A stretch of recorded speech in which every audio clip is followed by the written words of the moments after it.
Bon, comment ça s'est passé là, ce live que tu viens de faire là avec nous là?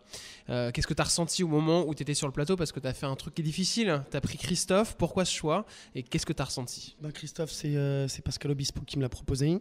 Moi, je t'avoue que j'avais un a priori sur la chanson à la base. J'avais une idée, je me souvenais du refrain un peu entêtant que tout le monde connaît. Voilà. Et du coup, j'ai dit non. Et après, je suis revenu chez moi et je me suis souvenu que Liv m'avait parlé de cette chanson, que d'autres gens m'en avaient parlé. Et du coup, je me suis dit, bon, peut-être, va l'écouter, ne sois pas imbécile. En fait, t'as peut-être été un peu imbécile en disant non sans savoir vraiment de quoi il s'agissait. Du coup, je suis allé chez moi, j'ai écouté cette chanson. J'ai découvert aussi une autre version, celle de Bachung.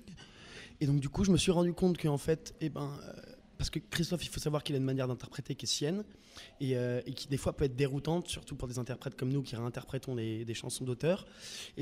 Parfois, on peut ne pas arriver à se projeter. Mais du coup, après avoir vu Bachung, qui lui a réussi à la refaire à sa manière. Du coup, je me suis dit, bon, déjà, ok, c'est possible de la réinterpréter à sa manière.